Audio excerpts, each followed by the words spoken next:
Hey everybody, it's Eric from epautos.com, your libertarian car guy, and it's frickin' freezing here in the woods of Southwest Virginia. I wish global warming would come back.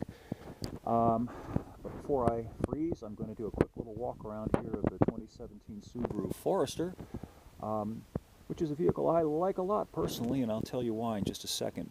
First though, I wanted to show you the new front end, well, the new headlights, which have LED surrounds on some of the higher trims, and they also did something on the back.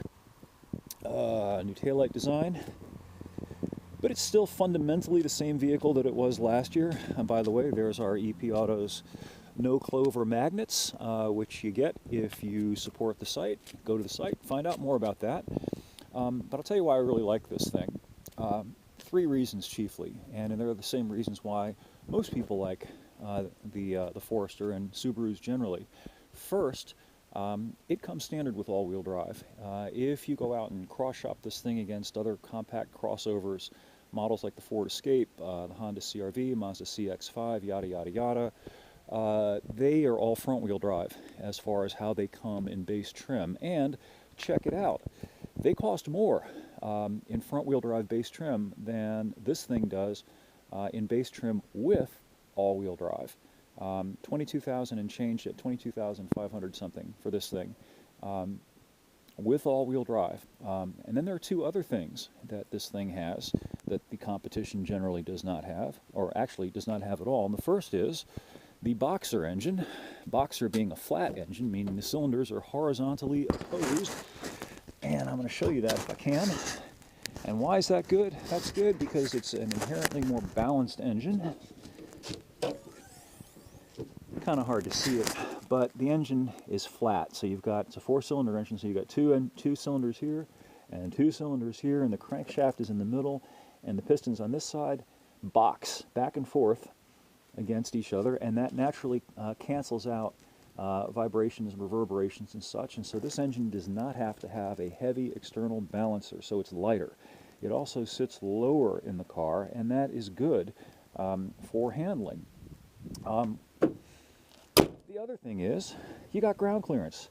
People who dig Subarus, me being one, take note of the fact that it's got about 8.7 inches of ground clearance as it sits. Most of the others in this class have considerably less ground clearance than this thing has. One of the few that has the same or more is the Jeep Cherokee, but again, you got to pay extra to get the all-wheel drive. In addition, let's see, what else about it is cool? This one, now let me walk around and show you the badge. This is the XT.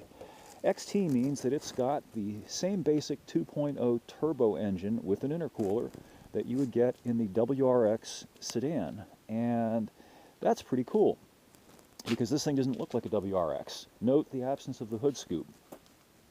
People think this is a grandma mobile, a clover mobile, and it can be, but if you're somebody who likes to move out, this thing will do pretty much what a WRX will do.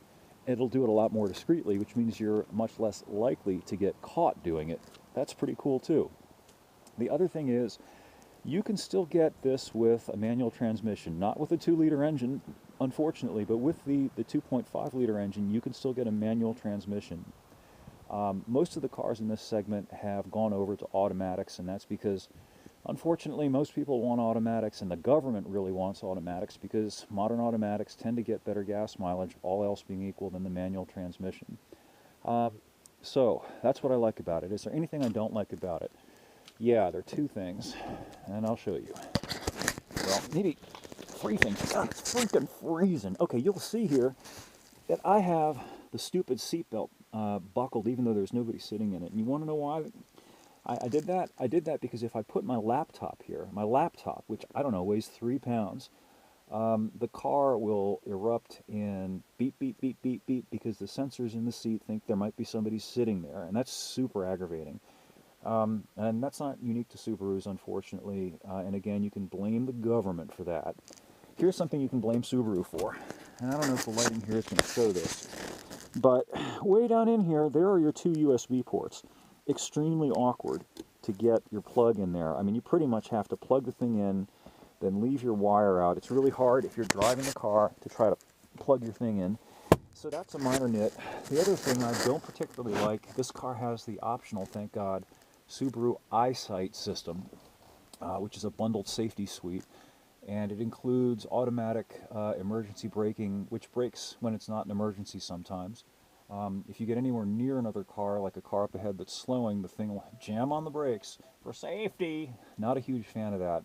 Also not a big fan of the lane departure warning, which will beep at you if you trot over the painted lines in the road, which you sometimes do when you're passing somebody or making a turn. The system won't do that if you signal, but sometimes there's no need to signal, like if there's nobody else around, but the car wants you to signal for safety. But that's it. I'm also not a huge fan of this touchscreen that Subaru has as an option, just because it's sometimes awkward to actually touch what you want while the car is moving. On the other hand, I really like the big rotary knobs here, which you can use with gloves. I like the straightforward gauge cluster that doesn't have too much clutter in it, too much electronic things.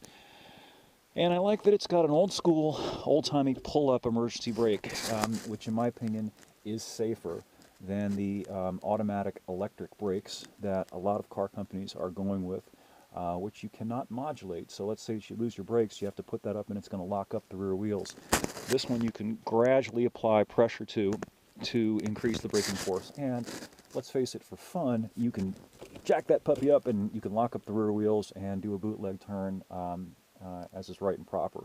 I mean, after all, we're supposed to like cars, right? It's not just about transportation. Anyway, I'm going to go back inside where it's not cold. And the review of this should be up at epautos.com. Thanks for viewing, and we'll catch up with you next time.